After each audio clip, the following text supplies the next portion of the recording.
ഞാൻ വണ്ടിത്താഴ സ്കൂളിലാണ് പഠിച്ചത്. അപ്പോൾ എൻ്റെ സ്കൂളിൻ്റെ മുമ്പിൽ ഒരു ഓട്ടോ സ്റ്റാൻഡ് ഉണ്ട്. അപ്പോൾ ഒരു 10-15 കൊല്ലം മുമ്പൊക്കെ ഓട്ടോ സ്റ്റാൻഡ് ഒരു 10-15 വണ്ടിയൊക്കെ ഉണ്ടായിരുന്നു. അപ്പോൾ അതിൽ നിറയെ ഏട്ടന്മാരും അക്കന്മാരൊക്കെ നിറയെ ഇങ്ങനെ ഓടിക്കൊണ്ടിരുന്നു. അവരായിരുന്നു അപ്പോഴത്തെ സ്റ്റാറുകൾ അവിടുത്തെ. എന്ത് നല്ലതും കെട്ടനൊക്കെ ഓടി എത്തുന്ന ആൾക്കാരാണ്.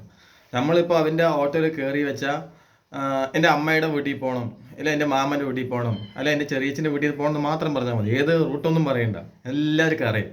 കറക്റ്റായിട്ട് ആ സ്പോട്ടിലോണ്ട് എത്തിക്കും. അതുപോലെ നമ്മൾ ഇന്ന സ്ഥലത്ത് ഒരു മരിപ്പോ എന്താ ഒരു കല്യാണം എന്തുകൊണ്ട് വെച്ചാൽ ആ കല്യാണം എന്ന് പറഞ്ഞാൽ മതി, അത് എവിടെ അതൊന്നും ചോദിക്കില്ല, കറക്റ്റായിട്ട് കൊണ്ട് ഇറക്കും.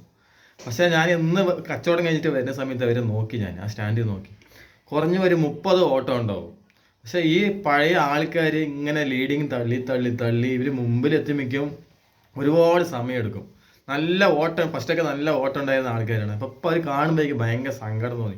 പുതിയ പുതിയ പിള്ളേരൊക്കെ വന്നിട്ട് നിറയെ ആട്ടോനെ അങ്ങനെ ഡെക്കറേഷനൊക്കെ ചെയ്ത് മൊത്തത്തിലുണ്ട്. പക്ഷെ ഇത് ഇത്ര ആൾക്ക് എങ്ങനെ ഓട്ടം കിട്ടുന്നത് എനിക്കൊരു പിടി കിട്ടുന്നില്ല.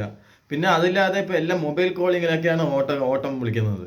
അതുകൊണ്ട് ഈ സ്റ്റാൻഡിൽ നിൽക്കുന്നവർ ഇങ്ങനെ സ്റ്റാൻഡിൽ നിന്നുകൊണ്ടേയിരിക്കുന്നുണ്ട്. കണ്ടപ്പോഴേക്ക് ഭയങ്കര സങ്കടം തോന്നി. ഇവർക്കൊക്കെ എപ്പോൾ ബുദ്ധിമുട്ട് വരെ അറിയോ, വല്ല എഫ്സിയോ വല്ല ഇൻഷുറൻസോ വല്ല ടാക്സോ കിട്ടുന്ന സമയത്തായിരിക്കും ഇവർക്ക് വല്ലാത്തൊരു ബുദ്ധിമുട്ടുണ്ടോ.